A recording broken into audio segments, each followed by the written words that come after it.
Boa noite, amados. Estou muito feliz de estar aqui. Pastor Valmir, como é bom te ouvir, hein? Que coisa, hein? Como fui abençoado ali, ouvindo o irmão. Que coisa maravilhosa. Eu conheço esse Bapa, conheço Palmas, irmãos. E é isso aí. Essas coisas lindas que ele falou. O que Deus está fazendo em Palmas é maravilhoso. Estou feliz de reencontrar o pastor Fabrício também. Tem tempo que não vejo o Fabrício. A última vez foi em Recife. E eu e o Fabrício, a gente se reúne assim. A última vez que nos encontramos foi em Recife. Dormimos na casa de um missionário nosso lá, num quarto com beliche. Eu fiquei em cima e ele embaixo e nós fomos até 3 da manhã. Hoje estamos no mesmo quarto e promete. Precisamos botar a agenda em dia, viu, meu irmão?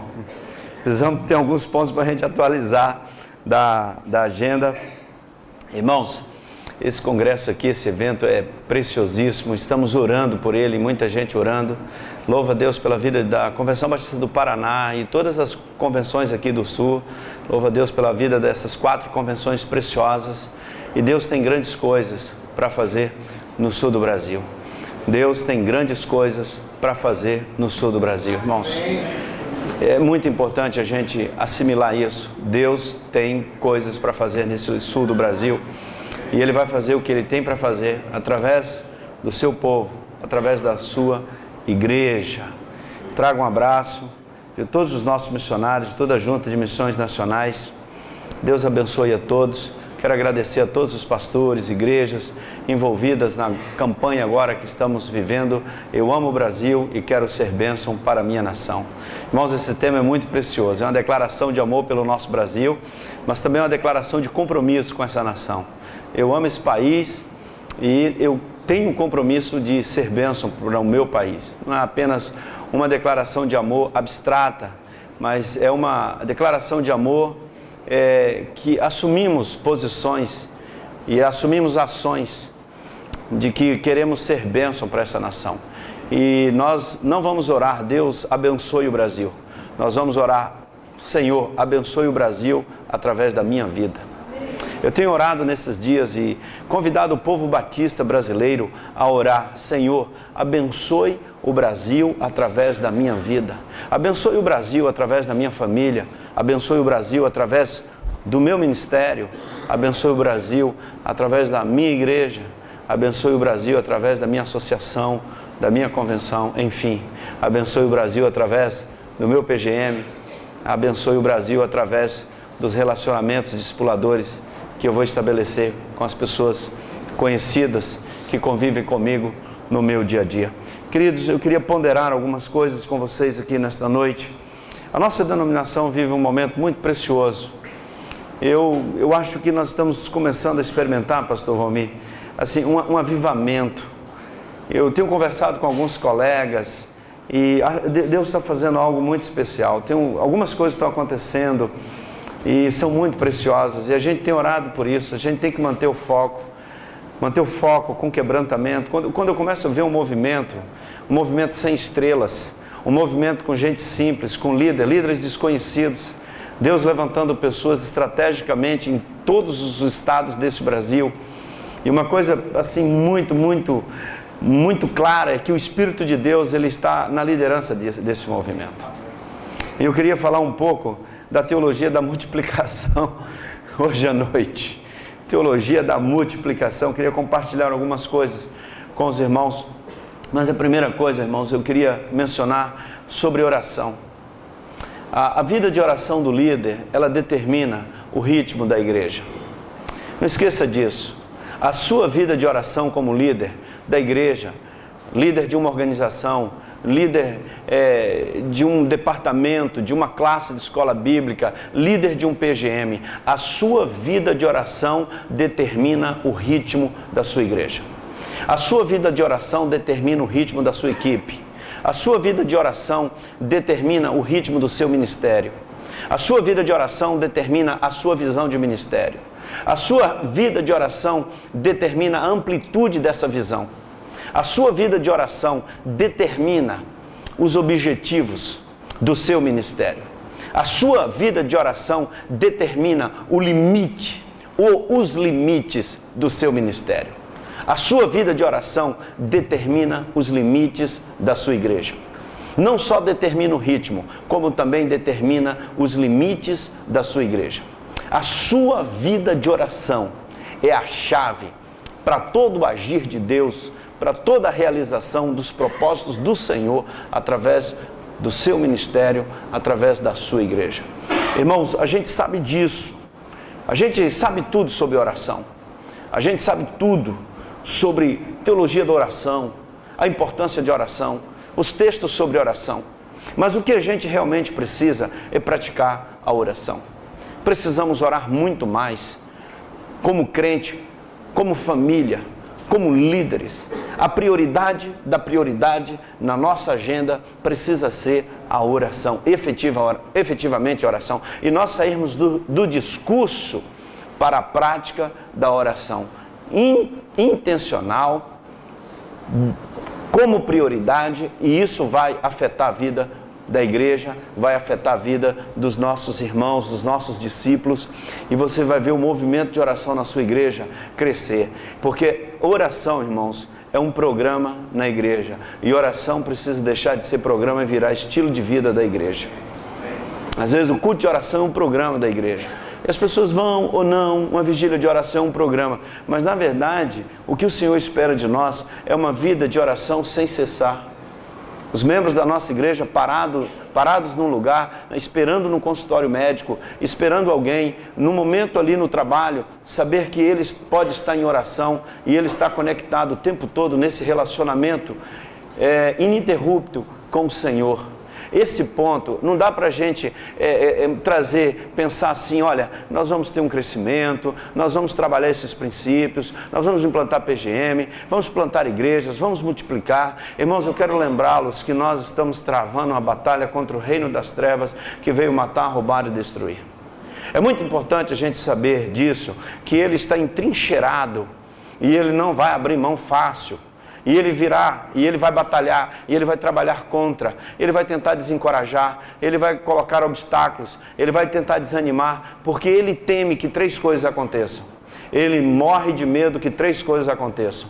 Ele tem medo que o povo de Deus ore, que o crente tenha vida de oração, porque ele sabe que quando um servo do Senhor tem vida de oração, as coisas acontecem.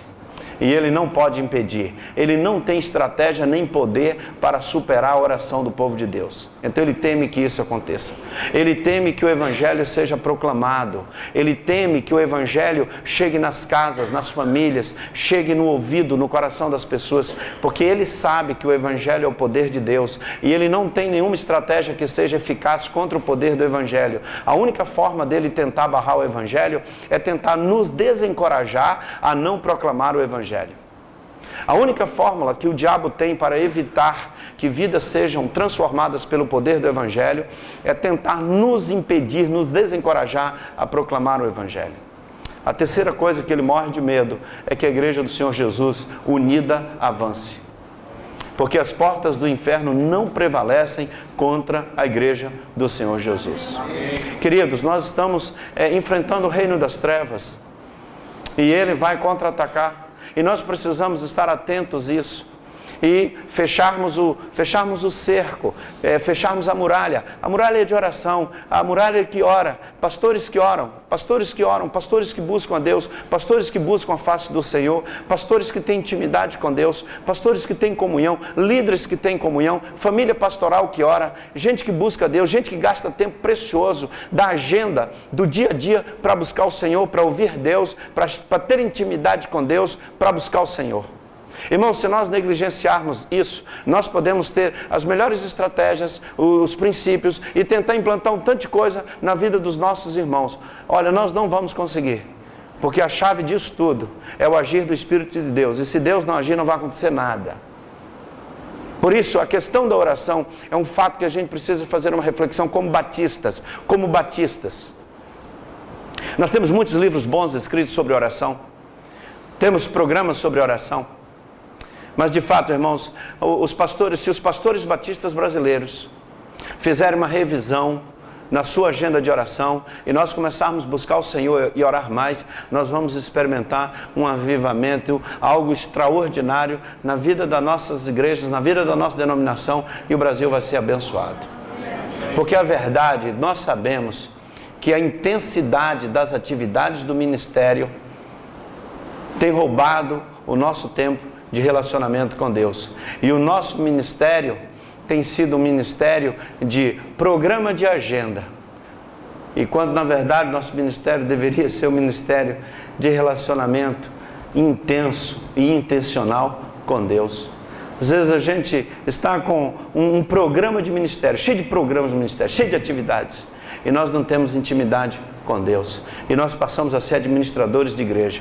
Pregamos, as pessoas frequentam a igreja, administramos a igreja, fazemos um tanto de reuniões e ali servimos o corpo eclesiástico, servimos a igreja institucional. E essa igreja institucional, ela está se tornando maior do que a igreja corpo, o organismo corpo, a igreja espiritual. E olha, queridos, nós temos que estar focados na igreja espiritual, no corpo de Cristo. Senão, a igreja institucional determina a nossa agenda e vai ter muita coisa para fazer e você não tem tempo para mais nada. Você vai cansar e não vai dar conta de tanta coisa que tem para fazer. E na verdade, Deus nos levantou não para administrar uma igreja.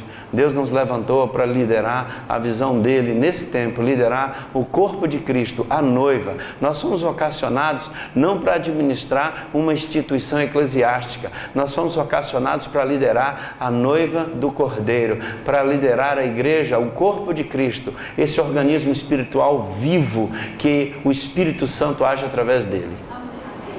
É importante a gente ter essa visibilidade, ter esse discernimento. Questões espirituais precisam estar à frente das questões administrativas. No primeiro capítulo de Josué, há uma situação muito interessante. Josué substituiu um cara chamado Moisés. Olha, esse cara chamado Moisés era o cara, meus irmãos.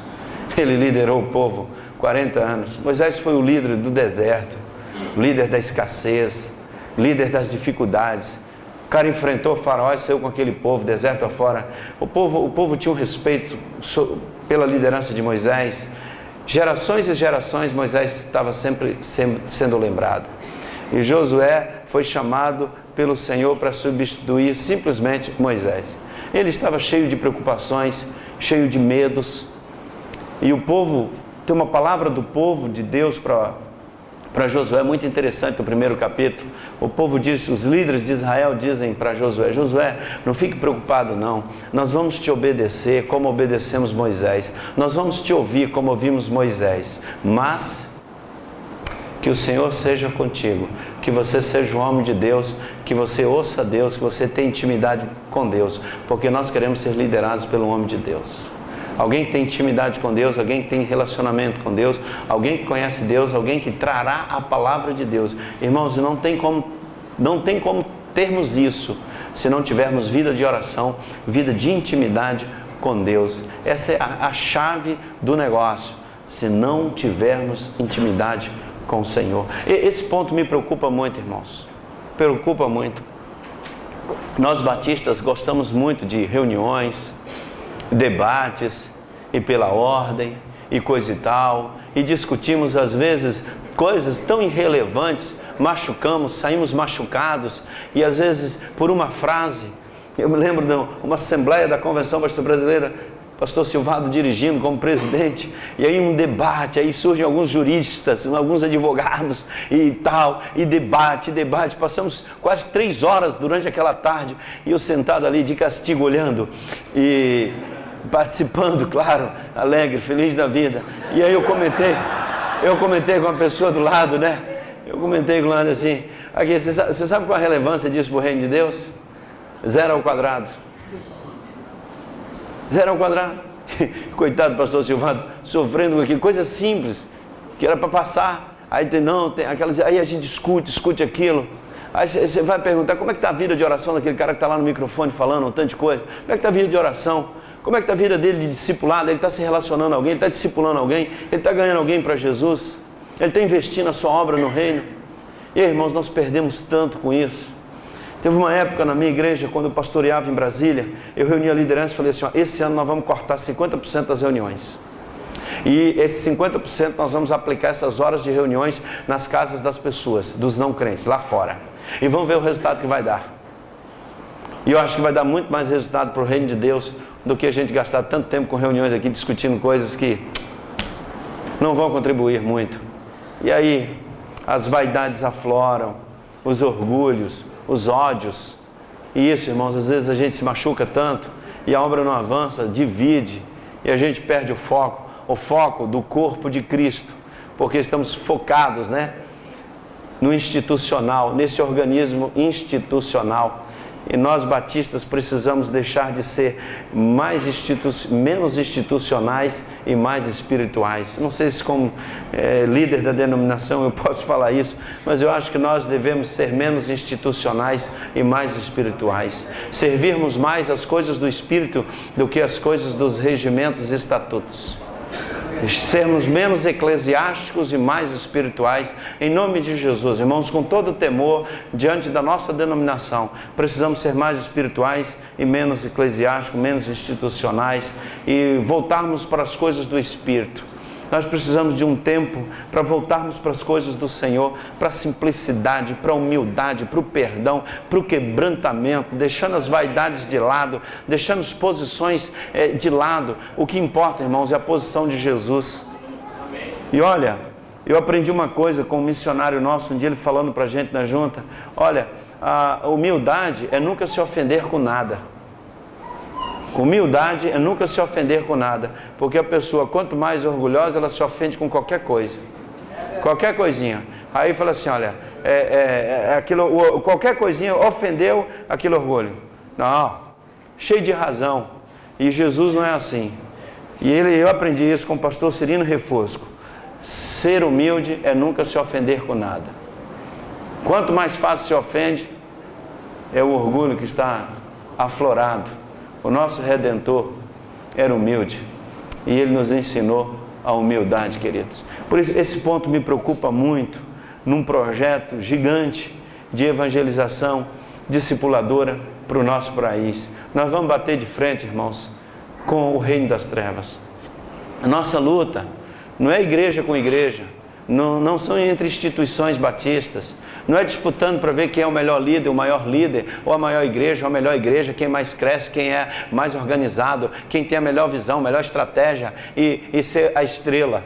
A estrela desse negócio é Jesus. Nosso embate não é esse, nós temos que mudar o foco do nosso embate. O nosso embate é contra o reino das trevas que veio matar, roubar e destruir. Nesse ponto, a gente não pode perder esse referencial. E aí, pastores, oração. Tempo de oração com a família, tempo de oração com a sua liderança, não como um programa de oração, mas como um estilo de vida. Outra questão que eu preciso compartilhar com vocês aqui nesta noite, e essa questão da teologia da multiplicação. O nosso Deus, Ele nos criou, todo mundo sabe disso. E Ele intencionava nessa criação que nós estivéssemos sempre na presença dEle e nos relacionando com Ele e o adorássemos e glorificasse o Seu nome.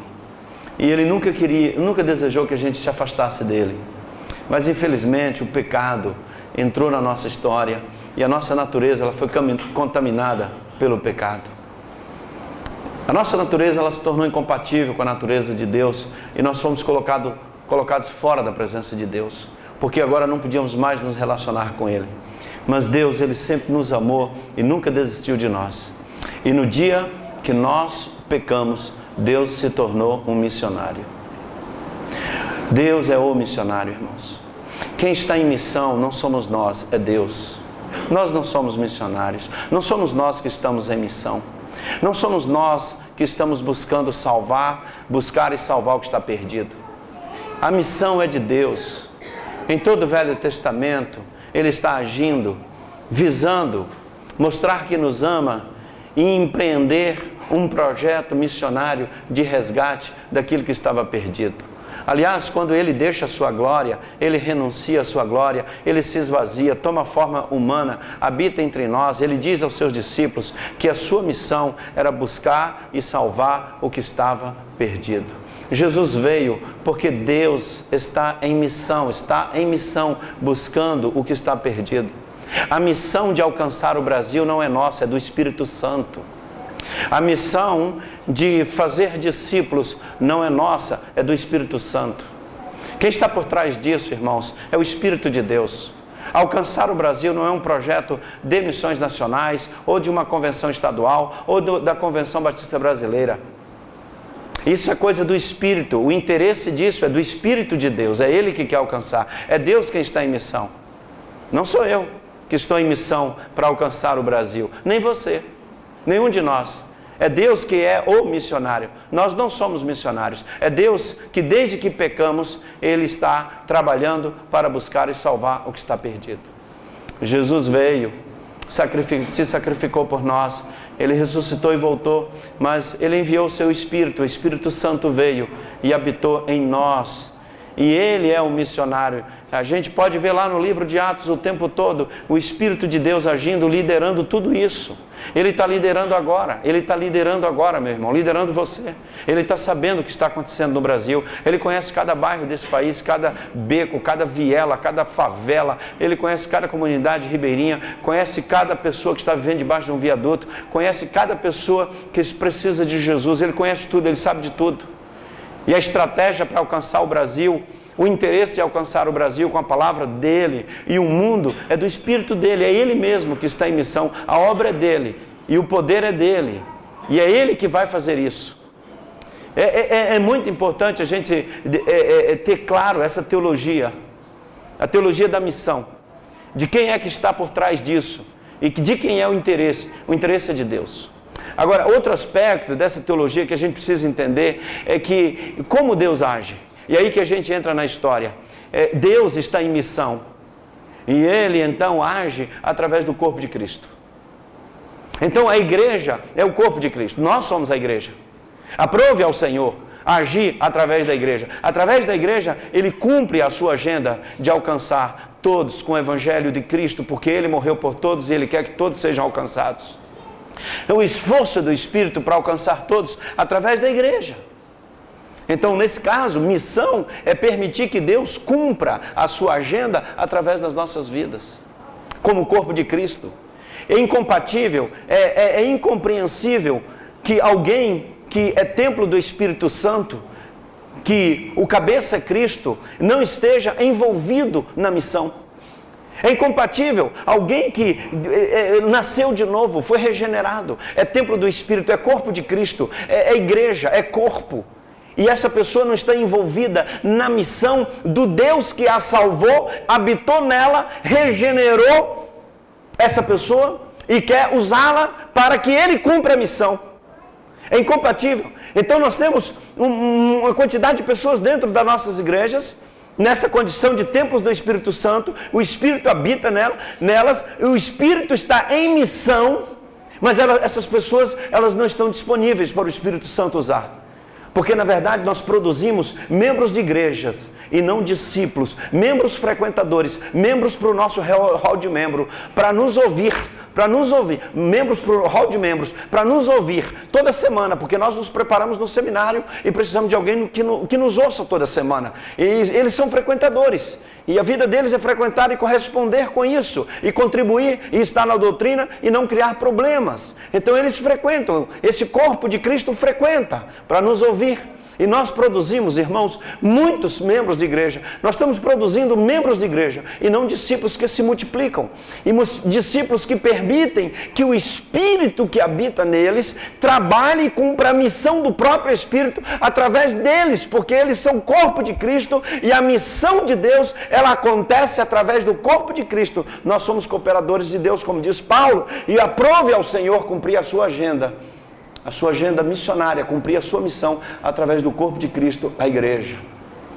A gente precisa entender essa teologia que está por trás disso, senão a gente vai começar a trabalhar isso tudo achando que é uma estratégia para a gente crescer como igreja, ter a maior igreja e ser a maior denominação e tal, e pensar nessas perspectivas. Na verdade, irmãos, entrar num negócio desse É chamar o povo de Deus para obedecer e dizer: meu irmão, você precisa permitir que Deus cumpra a missão dele através de você, que o Espírito que habita em você possa usar você, e a sua parte nesse negócio é só obedecer. E se você obedecer, aquele que habita em você, porque o Senhor Jesus disse que Ele habitaria em nós e nos daria poder. Poder para quê? Poder para multiplicar. Então essa teologia da multiplicação, ela vem de longe. Quem está por trás dela é o Espírito Santo. Quem vai multiplicar, irmãos, não somos nós, é o Espírito de Deus. Porque nós não temos poder para fazer a obra de Deus. É o Espírito de Deus quem vai fazer. Nós não vamos converter ninguém. Nós não vamos mudar a mente, nem o coração, nem a cabeça de ninguém. Nós não vamos levar ninguém a nascer de novo. Se o Espírito Santo não agir, não operar através dos discípulos de Jesus, de cada membro da nossa igreja, não vai acontecer nada. Nós vamos fazer reuniões sociais, vamos tomar café, vamos conversar, vamos ser como que algo social, mas o Espírito de Deus é quem tem o poder e Ele é o poder. Nós não temos o poder e nós não somos o poder. O poder é dele e o poder dele opera através de nós. Então o fruto disso é obra do próprio Deus.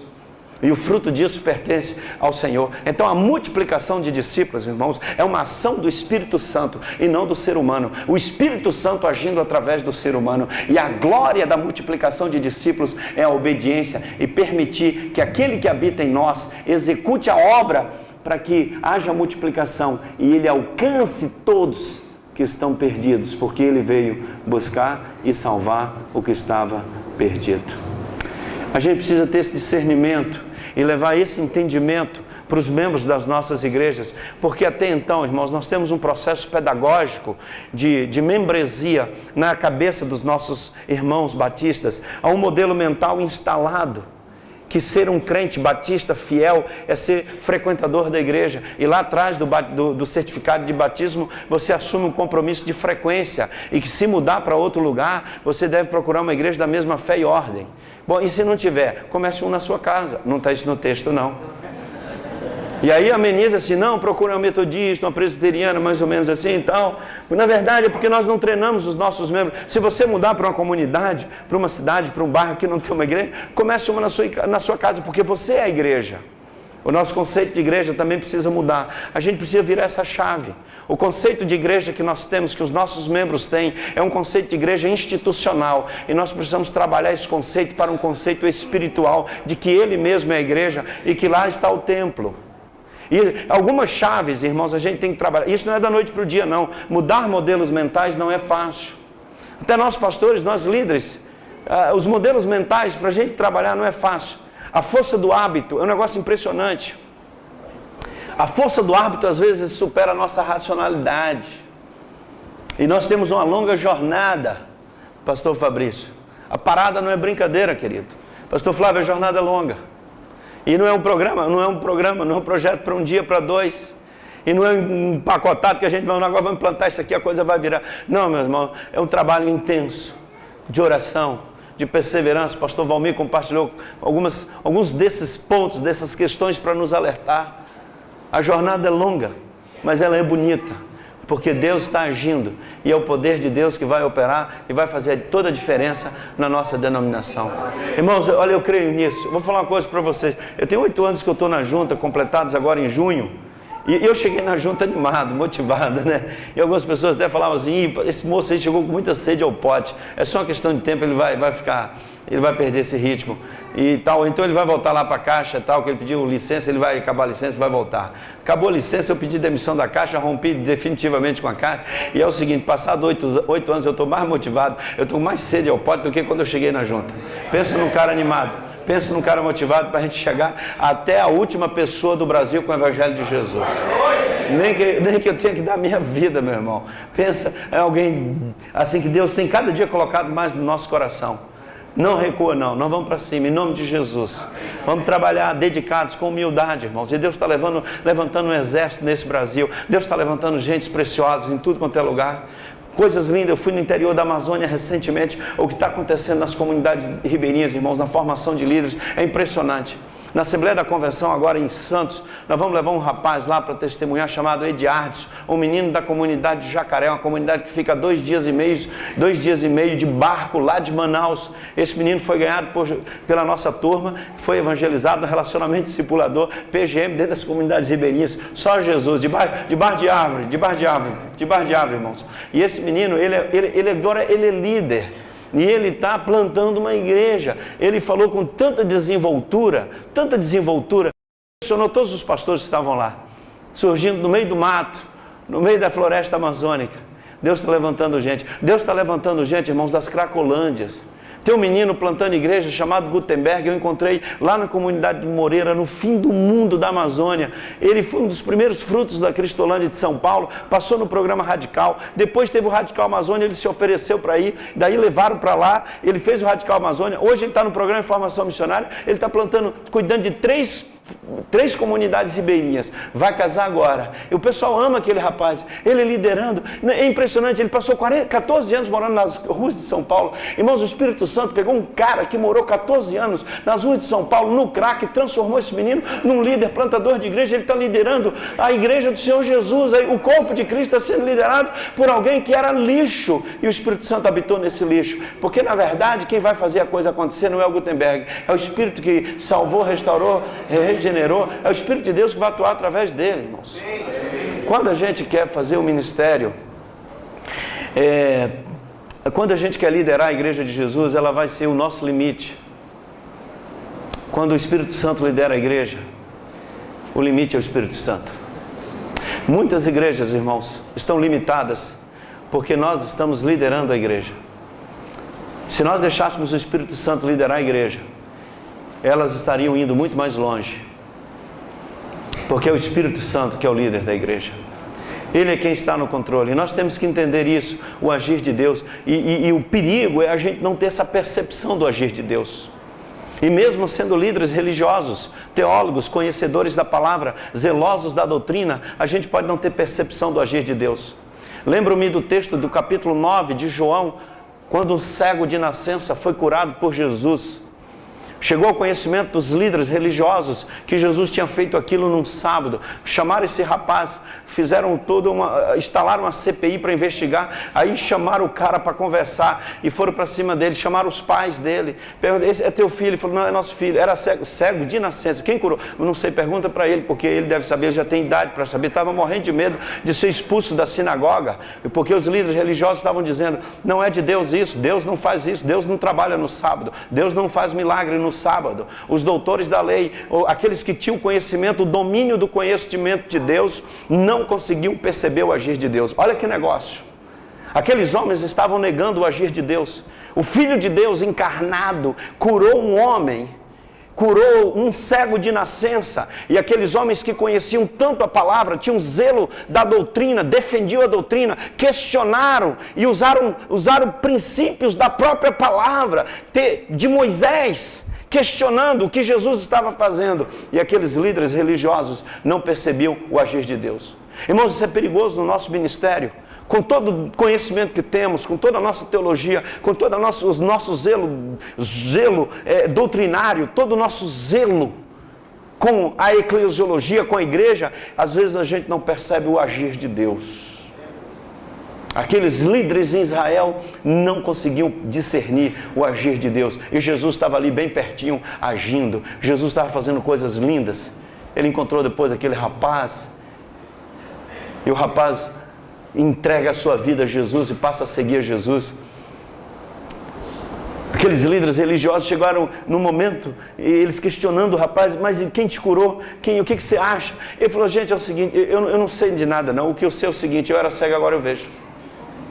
Vocês estão preocupados com umas questões, mas não estão preocupados comigo. E aí, pastor, o tema da igreja, a nossa igreja, o nosso negócio é gente. Aí aquele cego está gritando assim, dizendo: e eu na história? E eu? Vocês não estão preocupados comigo? Vocês estão preocupados com o zelo do negócio aí, dizendo que Deus não trabalha no sábado, que não pode ser de Deus isso. Mas o negócio é o seguinte: se é de Deus ou não, eu estava cego, agora estou vendo. Se foi sábado, domingo, ou quarto, ou quinto, o importante é que agora eu estou vendo todo mundo. E Deus curou. E vocês ninguém está se preocupando comigo, com o ceguinho aqui que estava ali batendo a lata, que nunca pôde trabalhar, que sempre foi discriminado, e ainda carregava sobre ele uma questão, uma interrogação. Quem pecou, ele ou a família? Às vezes, irmãos, a gente perde a percepção do agir de Deus e a gente perde o foco das pessoas. Eu não vou me deter nesses pontos, porque o pastor Valmir já bateu muito nessa questão das pessoas. E às vezes nós estamos lidando na igreja com todo zelo e não estamos percebendo o que Deus está fazendo. E a gente fica se justificando usando até textos da própria Bíblia para dizer, para não perceber o que Deus está fazendo. E perdemos o foco das pessoas. Irmãos, as pessoas, é o nosso negócio, não vou falar isso, se vocês já ouviram. Mas pessoas, vidas preciosas, vidas preciosas. Vidas preciosas, quanto vale uma vida, quanto vale uma pessoa? Eu preguei outro dia na igreja do Recreio, lá no Rio, e depois estava à porta cumprimentando as pessoas, e fui cumprimentando as pessoas, e eu vi que um casal estava próximo, assim, olhando para mim, esperando para falar comigo. Um homem, uma mulher, a sua esposa, e dois jovenzinhos, acho que 9, 10, 11 anos de idade, aqueles meninos, e finalmente no final ele se aproximou, e ele falou assim: pastor, eu fiquei sabendo que o senhor vinha pregar aqui, eu estou morando aqui em Campo Grande, frequentando a igreja tal, aí eu vim aqui para o senhor conhecer minha família, eu queria mostrar minha carteira de trabalho e meu crachá. Assim, não tinha muito sentido essa frase, né? Mas por que você veio mostrar a carteira de trabalho e crachá? Mas aí ele emendou dizendo o seguinte: não, pastor, aqui eu morei 4 anos na rua, na Cracolândia, aqui na Central do Brasil. Eu trabalhava como chefe de cozinha de um hotel aqui, mas comecei a usar drogas. Aí eu fui morar na rua e eu perdi a minha família. Mas o pessoal da Cristolândia me encontrou. Eu fui aluno da Cristolândia e hoje eu estou com minha família. Eu queria que o senhor visse minha carteira de trabalho, meu crachá, porque agora eu tenho uma família, eu estou vivendo com integridade.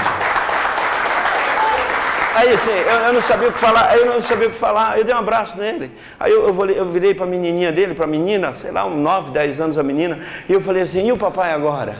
Aí ela falou assim: ô pastor, Jesus me deu um papai novo. Falou assim: ô pastor, eu tinha vergonha porque os parentes da minha mãe, ela usou bem essa expressão, os parentes da minha mãe perguntavam assim: cadê seu pai? Eu tinha vergonha de dizer onde estava meu pai, porque meu pai estava morando na rua. Lá na escola eu tinha vergonha de falar. Os meninos perguntam: cadê seu pai? Eu tinha vergonha porque meu pai usava crack, morava na rua. Mas hoje, quando as pessoas perguntam: cadê seu pai? Eu digo: meu papai é de Jesus, e meu papai está trabalhando, e quando termina o trabalho eu sei que papai vai para casa e papai não vai dormir na rua. Isso arrebenta com a gente, irmãos. Isso é um combustível. Isso é um combustível. Eu me emociono, vem lágrimas nos olhos, porque eu vejo a voz daquela menina, aquela voz daquela menina me persegue. Ela me persegue assim, às vezes eu enfrento algumas batalhas, nesse negócio de Cristolândia, nesse projeto de Cristolândia, algumas batalhas, a voz dela vem assim, e entra na minha cabeça assim, para dizer: não recua não, avança, vamos trabalhar. Quanto vale uma vida, irmãos? Quanto vale a vida? Eu abracei aquele moço, orei com eles. O nosso negócio é gente mesmo. O nosso negócio são as pessoas do bairro, são as pessoas da nossa família, são as pessoas da nossa empresa, do nosso relacionamento. E a chave de todo esse negócio de igreja multiplicadora, irmãos, eu tenho isso muito claro, dentro dessa teologia, que o Espírito de Deus habitou em nós e Ele cumpre a sua agenda através de nós. Ele tem um alvo muito claro, um objetivo muito claro: fazer discípulos. E eu queria que você soubesse, fazer discípulos não é um objetivo meu, é um objetivo do Espírito Santo, não é um objetivo seu, é um objetivo do Espírito Santo. O objetivo da grande comissão não é nosso, é de Deus, é do Espírito Santo. Porque os discípulos vão se integrar ao corpo e pertencem ao corpo, e eles se tornam noiva de Jesus, então eles pertencem a Deus. Há um equívoco, porque a gente acha que a grande comissão é um compromisso nosso, é um objetivo nosso. A grande comissão é um negócio de Deus, irmãos, é dele, é o objetivo dele, e que ele vai fazer acontecer através de nós, e nós nos tornamos então participantes disso, porque nós somos corpo de Cristo. Estou vendo ali, mudou a placa. Corpo de Cristo, e Ele vai agir através da gente. E Ele vai trabalhar, Ele vai cumprir isso. Porque às vezes a gente pega a grande comissão como um encargo, e assim, alguns crentes não gostam de ouvir sobre a grande comissão, sobre os objetivos da grande comissão. Porque parece que isso é um encargo. Alguns crentes têm medo de evangelizar, vergonha de evangelizar, e não tem interesse e motivação para evangelizar. experimentei isso em Brasília, um bloco que eu assumi a igreja, e animado, vamos evangelizar esse bairro todo. Aí marquei uma tarde de evangelismo, aí combinei, pessoal, 3 da tarde, vamos encontrar na igreja. Aí eu chego na igreja lá, foram 6 pessoas. Eu, minha mãe estava me visitando, foi comigo, e mais 4 irmãos. Aí fizemos 3 times, né? 3 duplas, e saímos. Aí ninguém estava afim desse negócio. É verdade, irmãos, falar da grande comissão, a turma não gosta muito disso, não. A gente sabe que as pessoas não buscam esse relacionamento. O máximo é buscar a pessoa e trazer o visitante. Quando traz o visitante, fala para o pastor, aqui pastor, 5 anos estou tentando trazer, 10 anos estou tentando trazer, agora veio hoje. Ele está dizendo o seguinte, agora é contigo, você prega direito, porque se não se converter, é contigo, porque eu trouxe a pessoa à igreja. Porque a grande comissão, irmãos, assusta, e os crentes não querem enfrentar esse negócio, porque eles acham que é uma missão deles, mas na verdade, a grande comissão é uma missão do Espírito Santo, e quem vai operar esse negócio não somos nós, é o Espírito de Deus. Por isso a questão da vida de oração é uma vida cheia do Espírito Santo, que isso vai acontecer naturalmente. Aí o relacionamento discipulador passa a ser um estilo de vida, e a estratégia, o método mais eficaz de evangelização é a sua vida. A igreja tem que entender isso, o crente tem que entender isso. Pastor, qual é a melhor estratégia, a melhor forma, o melhor método? E tem um tanto. Qual é o melhor folheto? O melhor folheto é a sua vida, a melhor estratégia é a sua vida. A melhor forma de ser eficaz na evangelização, na multiplicação de discípulos é você. É você, a sua vida, é o seu relacionamento com as pessoas, é o Espírito de Deus agindo através de você. Eu lembro que eu fazia viagens missionárias com a igreja e ir para a rua para sair para evangelizar. Tinha uma turma que queria só ficar no social, cortando o cabelo e tal, fazendo um monte de coisa, carregando tijolo, às vezes trabalhando. Não, vamos sair para fazer o evangelismo, vamos fazer o estudo bíblico. Tem uma turma que ficava assustada, ficava com medo. Uma porque também não estava preparada, não estava treinada, e outras se assustavam mesmo. Mas, irmãos, quando o crente começa a ter essa percepção de que é o Espírito Santo que age através dele, e que a sua vida é a melhor forma, o melhor método, o mais eficaz para ganhar, fazer discípulos, para evangelizar e discipular, se ele começar a entender isso, isso vai se tornar um estilo de vida. E a evangelização, ganhar pessoas para Jesus, fazer discípulos, não é mais uma tarefa, passa a ser um jeito de ser.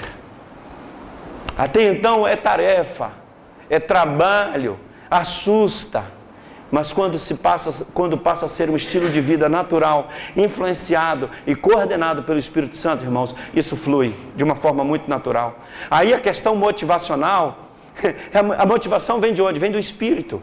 Você não vai ficar precisando pregar. Não, você tem que evangelizar, tem que evangelizar, tem que evangelizar, tem que evangelizar.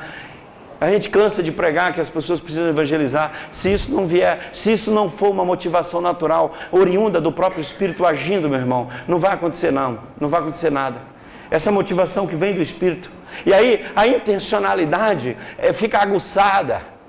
Como a irmã que amarra o barbante na mão, está aguçada, está no radar, o Espírito está agindo, e aí o Espírito está controlando, está governando. É que nós aceitamos Jesus como Salvador, e queremos que Ele seja o nosso Salvador, nos leve para o céu, e nos proteja de tudo que a gente quer, resolva todos os nossos problemas, e a gente não permite que Jesus assuma o trono da nossa vida, que o Espírito Santo assuma o trono da nossa vida.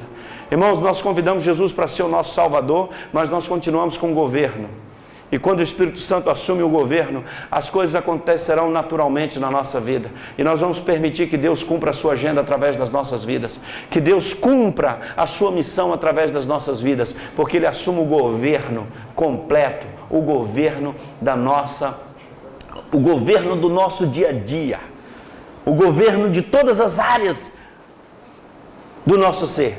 E o Espírito Santo, de fato, vai reinar em todo o tempo nas nossas vidas. A grande questão, irmãos, eu fico muito preocupado que se a gente tentar tornar uma igreja missionária, tornar uma igreja evangelizadora, com relacionamentos discipuladores, plantando PGM e tudo, sem trabalhar essa espiritualidade e sem esse entendimento da teologia, alguns vão conseguir dar certo, outros não vão dar certo, outros vão desistir, porque a gente acha que o mecanismo vem assim, tchum, cola lá e funciona. Isso não é igual a empresa, não.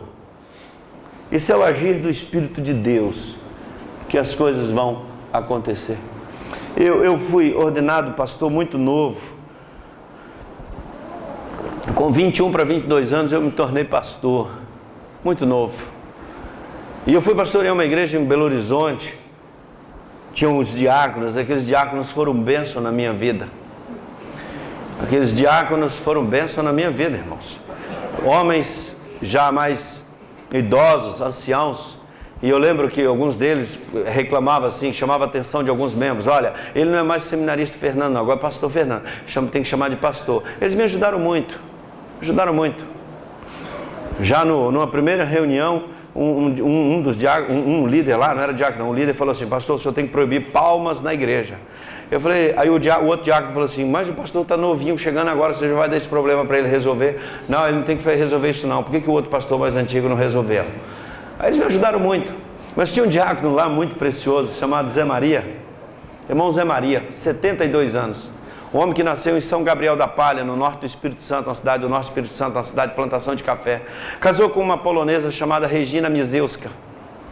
Lembro bem dessa família, porque ela me cumprimentava sempre em polonês, na hora de despedir na porta da igreja. Era Dzień dobry, dobro wiecie, Dzień dobry, alguma coisa mais ou menos assim. Eu cumprimentava essa irmã. Irmão Zé Maria, ele pensa naquele camarada que evangelizava, que discipulava pessoas. Ele sempre estava com a Bíblia e ele abriu algumas congregações. Ele era assim, olha, ele não perdia oportunidade, estava sempre no ônibus evangelizando, sempre ali. Naquela época a gente tinha um negócio de núcleo de estudos bíblicos.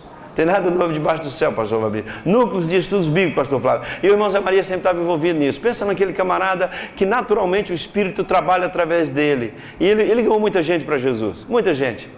E um dia o irmão Zé Maria chegou no gabinete para conversar comigo e ele falou assim: pastor, eu fui no médico, fiz uns exames e o médico falou que eu estou com leucemia. Aí eu falei assim, eu assustei: leucemia, irmão Zé? Ele falou: leucemia, pastor. Eu falei: pois é, irmão Zé, leucemia é um negócio complicado, leucemia é perigosíssimo, né? Ele falou assim: pastor, mas não tem problema não, Deus está no controle. Eu falei: irmão Zé Maria, mas leucemia, esse negócio é câncer no sangue. Ele falou: pastor, mas Deus está no controle. Eu falei: mas irmão Zé Maria, com a sua idade, uma leucemia, o negócio é perigoso, né? Ele falou: pastor, mas Deus está no controle. Eu disse: mas o que o médico falou? Ele falou que eu tenho que fazer mais uns exames aí, eu vou ter que fazer uma tal de quimioterapia, parece que fica lá uns dias internado, aí sai, depois tem que voltar, fica vai e vem fazendo uma tal de quimioterapia. Eu falei: pois é, esse negócio de quimioterapia, esse negócio é perigoso também, irmão Zé Maria, 72 anos, fazer quimioterapia, leucemia, esse troço é complicado. Ele falou: pastor, mas Deus está no controle. Irmãos, tudo que eu falava, aquele irmão Zé Maria falava: mas Deus está no controle, Deus está no controle, Deus está no controle. Eu falei: pois é, meu irmão. E ele com aquele rosto já pálido, aí eu comecei a prestar atenção no olhar dele, aquele rosto amarelado. Aí eu pensando comigo: irmão Zé Maria, você está com o pé na cova, meu irmão. Aí ele falou assim: pastor, mas Deus está no controle. Ele foi internado para fazer a tal da leucemia, ou para fazer a tal da quimioterapia. Eu fui visitar o irmão Zé Maria, irmãos. Eu me lembro que eu trabalhava, naquela época, eu pastoreava e trabalhava na Caixa Federal. Eu saí da Caixa assim por volta de umas 4 e pouca da tarde, 5 horas. Aí eu fui lá visitar o irmão Zé Maria na Santa Casa. Eu cheguei, ele está sentado naquela cama alta de hospital, balançando as pernas, com a Bíblia entre as pernas, lendo a Bíblia. E aí quando ele me viu, ele já foi, desceu da cama, e ele já foi, antes de eu falar qualquer coisa, ele já foi dizendo: pastor, olha aqui, aquele ali, ó, tinha mais 2 camas, 2 leitos naquele quarto. Ele disse: ó, aquele ali aceitou Jesus já, pastor. Esse aqui, eu estou orando por ele, mas não vai demorar, não vai aceitar Jesus. Pastor, hoje aqui nós fizemos um culto com as enfermeiras aqui, tinha 2 médicos também, participaram, orei, cantei hinos aqui com ele e li a palavra aqui. Pastor, vem cá. Aí me tirou do quarto, veio pro corredor. Aí me mostrou aquele corredorzão da Santa Casa e disse assim: pastor, olha só, eu passei em todos os quartos, orei em todos os quartos, deixei folheto, olha aqui, o do 18 aceitou Jesus, o do 23 aceitou Jesus, o do 27 também, pastor, 2 aceitaram Jesus no 32. Agora, olha, o do 26 eu vou voltar lá amanhã. Pastor, não falei pro senhor que Deus estava no controle? Olha a bênção dessa leucemia, pastor. Deus me trouxe para o andar do câncer da Santa Casa. Jamais eu podia imaginar, pastor, tanta gente aqui já morrendo, e gente que vai morrer sem Jesus, pastor. Eu jamais viria para cá, mas Deus me abençoou, pastor. Não lhe falei que ele estava no controle? Essa leucemia foi uma bênção. Pastor, está sendo aqui uma tarde, está sendo um tempo de colheita aqui na Santa Casa, pastor. Quanta gente aceitando Jesus. Olha que beleza. Não falei para o senhor? Deus estava no controle? Deus me abençoou, pastor. Essa quimioterapia está sendo uma bênção. E olha aqui, pastor, eu queria lhe pedir para o senhor orar. O senhor ora, por favor, para que Deus me dê sabedoria e que mais pessoas aceitem Jesus. Pastor, olha por essa gente aqui, porque tem uns aí, pastor, que não vai passar dessa semana. E eu tenho que chegar junto. E eu tenho que chegar junto, e eu tenho que chegar lá, porque senão vão se perder para a eternidade, pastor. E olha, o corpo, o senhor sabe que ele está com a leucemia aí. Mas, pastor, a alma não está com câncer, não. A alma está cheia da graça de Deus, do Espírito de Deus. E aquele moço, irmãos, transformou aquela semana, 5 dias de internação para tomar quimioterapia, naquele andar do câncer na Santa Casa. Ele transformou numa semana de colheita, numa semana missionária, numa semana na qual Deus estava cumprindo uma agenda. Não era ele que estava trabalhando, era o Espírito de Deus trabalhando e vidas sendo alcançadas. Ele me cumprimentava, saiu, depois voltou lá para a igreja e aquele tempo parece que ficou 21 dias, depois tem que voltar mais uma semana lá, e assim foi. Ele me cumprimentava no domingo e falava assim para mim assim, eu lembro aquele sorriso dele, o cabelo caiu, aquele rosto amarelado, ele me cumprimentava e falava assim, pastor, essa semana tem. Eu falei, tem o que, irmão Zé? Essa semana tem semana missionária no andar do câncer da Santa Casa, pastor. E eu falei, meu irmão, ele falou assim, pois é, pastor, eu queria lhe pedir que o senhor orasse por mim, para que Deus me desse sabedoria, me desse a palavra certa e o Espírito Santo me usasse e tocasse no coração daquelas pessoas, porque essa semana tem colheita na Santa Casa de Misericórdia de Belo Horizonte. Eu esperando aquele homem pedir, pastor, ora por mim, porque essa semana vai ser terrível, a semana de quimioterapia, aquele troço horroroso. Ele nunca falou isso comigo, ele só pedia que Deus abra uma porta, que me dê oportunidade, que o Espírito Santo me use, porque o Vézia Maria 7.2, Vézia Maria 7.2, com a veia cheia de leucemia e de quimioterapia, esse moço com o corpo mais para lá do que para cá, com quase os 2 pés dentro da cova, não importando como ele estava, o Espírito de Deus estava usando a vida daquele homem para fazer discípulos. Sabe por quê, irmãos? Porque evangelização discipuladora na vida do Zé Maria não era um programa, era um estilo de vida, com doença ou sem doença, ele vivia isso o tempo todo. A alegria de ganhar almas para Jesus não era corresponder com uma exortação de um pastor, ou com uma exortação de qualquer outra pessoa. O ganhar almas, fazer discípulos, multiplicar discípulos era algo natural na vida dele, que trazia uma alegria que mesmo a doença, mesmo as dores de uma leucemia, de uma quimioterapia, não podiam apagar, porque aquele homem era cheio da graça de Deus, e o Deus missionário, o Deus que está em missão, podia cumprir na vida do irmão Zé Maria a missão que ele quer cumprir através da minha vida e da sua vida, irmãos. Essa visão de igreja multiplicadora, tudo isso que temos sonhado, não vai para lugar nenhum se o Espírito Santo não tiver espaço na vida do membro da nossa igreja, na vida de cada crente. Se não se submeterem e não obedecerem, não vai acontecer absolutamente, não vai acontecer nada. O Espírito de Deus precisa agir. Eu quero encerrar, queridos. Eu quero encerrar nesse momento pensando no seguinte. Um dia o Senhor mandou um anjo na casa de um cara chamado Cornélio, disse para ele, Cornélio, manda buscar na casa de um cara chamado Simão, que trabalha com couro, manda buscar um moço chamado Pedro, porque o que você anda fazendo a gente conhece, lá no céu todo mundo sabe. O anjo não pôde fazer nada, apenas deu recado. Cornélio mandou buscar Pedro. O que me impressiona, irmãos, é que Deus sabia onde Pedro estava, sabia o endereço, sabia quem hospedava Pedro, sabia qual era a profissão. Ele sabia que tinha também uma casa onde estava Cornélio, que aquela casa precisava de uma visitação de um servo do Senhor. Deus sabe onde há necessidade e Ele sabe quem Ele quer usar. Deus conhece o seu endereço, sabe onde você mora, sabe o nome da sua casa, Deus sabe o seu CPF, Deus sabe das suas angústias, das suas limitações, como sabia das limitações de Pedro, que Pedro não queria jamais entrar na casa de Cornélio. E ele disse isso para Cornélio, ele disse, Cornélio, eu só vim aqui porque Deus me mandou, que você sabe que eu não viria na sua casa naturalmente. Deus sabe os nossos limites para cumprir a sua agenda, mas Ele vai, irmãos, pelo seu poder, vai nos levar a superar os limites para Ele cumprir a sua agenda através das nossas vidas. Pedro foi, Cornélio chega, se prostra aos pés de Pedro, porque ele deve ter imaginado, se para dar o recado vem um anjo, imagina quem está vindo. E aí, ainda bem que ninguém fotografou. Já imaginou se alguém fotografasse aquela cena? Um comandante romano prostrado aos pés de um pescador da Galileia. Se alguém tira uma foto e posta no Facebook, meu irmão, chega no Senado em Roma, César iria tirar aquele cara, exoneraria aquele camarada imediatamente. Mas aquela cena é sintomática, aquela cena mostra o poder temporal deste mundo curvado ao poder de Deus. E aí Pedro diz: Cornélio, levanta, porque eu sou homem comum igual a você. Olha aqui para mim, meu irmão, Deus usa pessoas simples, comum, igual a mim, igual a você. Amém. Igual Pedro. Levanta, Cornélio. E sabe qual foi a mensagem que Deus falou para Pedro pregar na casa de Cornélio? Alguém lembra? Deus não falou nenhuma mensagem para Pedro. Sabe qual foi a mensagem que Pedro pregou? Pedro contou para Cornélio tudo que ele tinha visto, tudo que ele tinha experimentado, todo o seu relacionamento com Jesus. Ele contou para Cornélio o que ele viu, o que ele presenciou, o que ele testemunhou. E é essa mensagem poderosa que o mundo precisa ouvir, que vai transformar vidas. Esta mensagem do nosso relacionamento com Deus, que vai nos levar ao relacionamento com as pessoas. A chave disso é relacionamento com Deus e com as pessoas. Para Pedro se relacionar com Cornélio, ele tinha que ter se relacionado com Deus.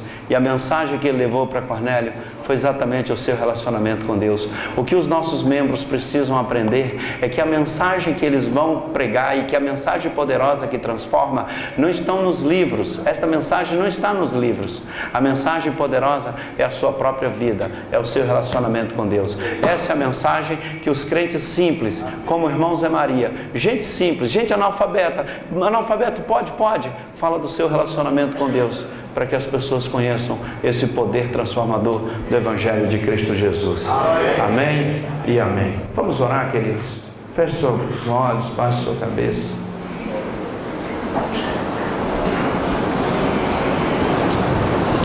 Peça para Deus abençoar o Brasil através de você. Meu Deus, eu quero te pedir misericórdia, Senhor. Misericórdia sobre o Brasil.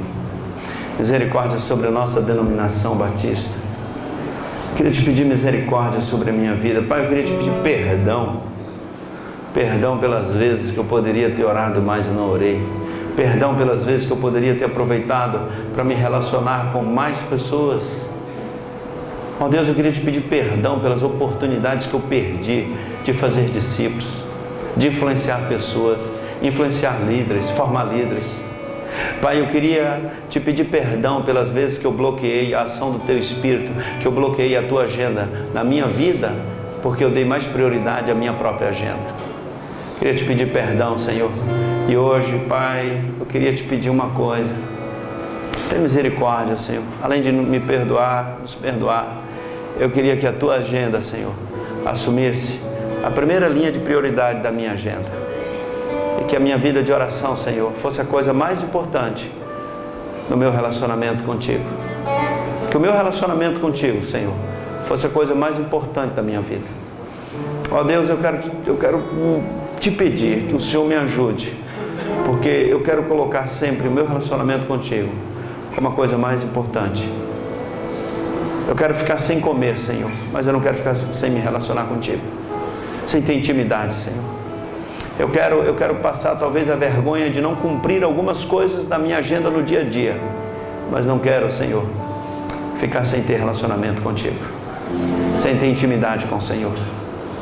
Eu prefiro, Pai, ser questionado por algum membro da igreja por não ter feito alguma coisa que eles tinham expectativa que eu fizesse, mas não quero ser questionado, Senhor, por não ter relacionamento com o Senhor. Eu quero ter intimidade contigo, Senhor. Eu quero estar cheio da Tua graça. Eu quero estar cheio do Teu Espírito. Senhor, abençoe o Brasil através da minha vida, através das nossas vidas, Senhor. Pai, Espírito Santo, nos lidere nessa jornada multiplicadora. Espírito Santo, lidere a nossa denominação. Espírito Santo, lidere as nossas igrejas. Lidere as nossas organizações. Lidere, ó Deus, esse movimento de multiplicação de discípulos. Lidere esse movimento de plantação de igrejas. Lidere esse movimento de formação de ó Deus. Pai, lidere esse movimento no coração dos batistas brasileiros. Pai, não deixe surgir nenhuma estrela entre nós. Não deixe que a vaidade tome conta da gente. Ó Deus, dá-nos um coração humilde, quebrantado, Senhor. Ó Deus, que Jesus brilhe no nosso meio, que Jesus seja exaltado, glorificado em tudo que fizermos, Senhor. E que a glória, Pai, a glória seja do Senhor, e que haja uma colheita abundante no nosso país, que haja uma colheita de norte a sul, Senhor, de leste a oeste. Pai, aviva o coração dos pastores, dos líderes, pois o Senhor tem grandes coisas para fazer nesse sul do Brasil. E não somos nós que iremos fazer não, Senhor, é o Teu Espírito. Nós convidamos, nós clamamos, nós pedimos que o Teu Espírito Santo cumpra a Tua agenda aqui no Sul através das nossas vidas. Faça o que tem que ser feito, Senhor. Ó Deus, faça através de nós. O poder é Teu, a estratégia é Tua, a sabedoria é Tua, Senhor. A glória do Senhor. Tão somente estes servos batistas que aqui estão, Senhor, estão se disponibilizando para que sejam usados pelo Teu Espírito Santo, para que o Senhor cumpra a Sua missão através de nós no sul do Brasil e o Teu nome seja exaltado e glorificado. Amém e amém. Glória a Jesus.